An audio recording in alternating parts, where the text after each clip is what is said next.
大家好，我是阿健，做一个温暖的厨师。天气太冷的时候，橘子就不要直接吃了。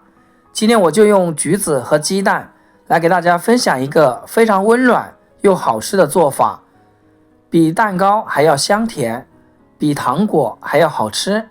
主要是吃多了也不用担心上火，可以当做早餐、零食，还可以当下午茶、甜点。那么接下来就一起跟着我的视频来看看是怎样制作的吧。首先我们准备1斤左右的小橘子，我这里选用的是砂糖橘，味道比较甜，没有也可以换成普通的橘子。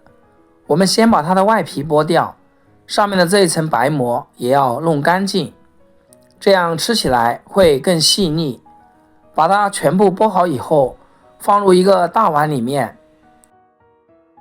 另外在一个小碗里面打入2颗鸡蛋，然后把它打散。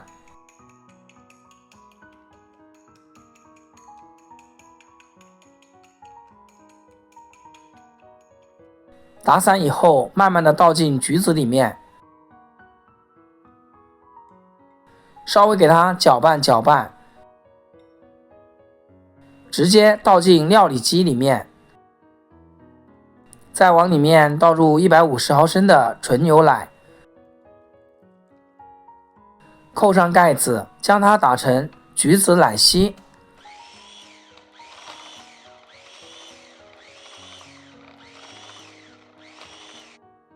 打好以后，将奶昔给倒出来，倒到一个大碗里面，再往里面加入4克的酵母粉，20克的白糖，用筷子给它搅拌一下，搅拌至酵母粉完全溶解。往里面加入300克的普通面粉，面粉也不要一次性倒进来，边加边给它搅拌。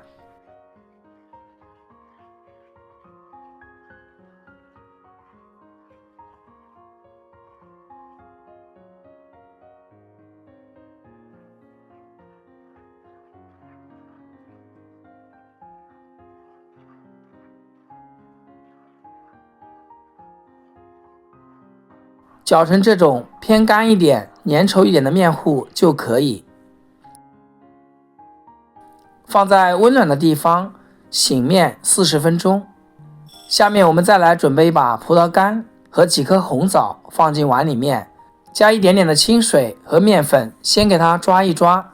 因为红枣和葡萄干表面都是褶皱的，非常容易藏灰尘和杂质，用面粉给它抓一抓，可以很好的吸附出来。再用清水反复的多清洗2遍，洗干净以后把它捞出来控水。现在已经洗得非常干净了，我们先把红枣剪成条，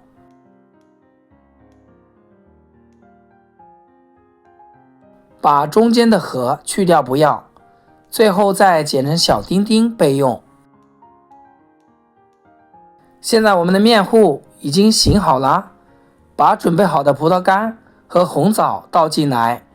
今天这个面糊醒发的非常到位，全部都是蜂窝状，用筷子把它搅拌均匀，排掉里面的空气。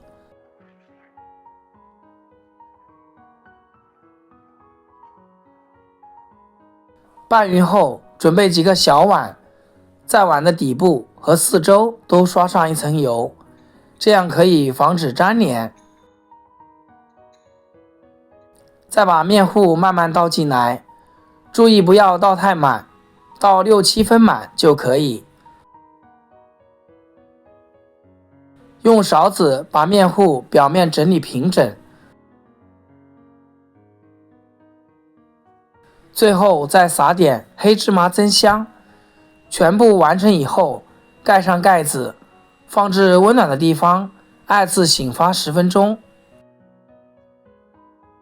看一下，现在面糊已经醒好了，体积明显变大了很多。然后给它放进蒸锅，开大火蒸25分钟。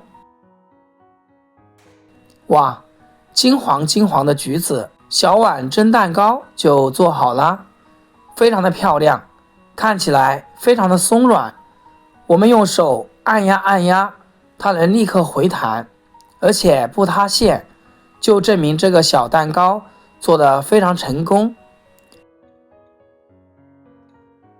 稍微放凉一下，用铲子把碗的周围铲动一下，像这样就很轻松的脱模啦。看一下这个橘子蛋糕，颜色看起来非常诱人，带着淡淡的橘子香和牛奶的清香，里边还加着鸡蛋，非常的营养健康，口感也是非常的柔软，吃起来像蛋糕的口感，而且一点都不会粘牙，吃多了也不用担心上火。里面加了葡萄干和红枣，甜甜的，一点也不会腻，还有芝麻的香味，全部都融合在一起。咬上一口，哇，真的是太好吃了，我都不知道怎么去形容它，反正就是好吃。我想这就是幸福的味道吧，孩子们放学回家肯定会爱不释口的。亲爱的朋友们，阿健每天分享都是简单易学的家常美食，如果有什么想学又不会做的，可以在我最新的视频下方留言，我会给大家一一回复的。非常感谢大家一直以来的支持和鼓励。如果觉得今天这个小蛋糕还不错的话，那么记得给阿健点个赞，或者评论转发出去，让更多朋友知道。好啦，今天视频就分享到这里。点我头像可以观看到更多的美食视频，我们下期视频再见。视频的最后，祝大家天天开心，8颗牙齿晒太阳。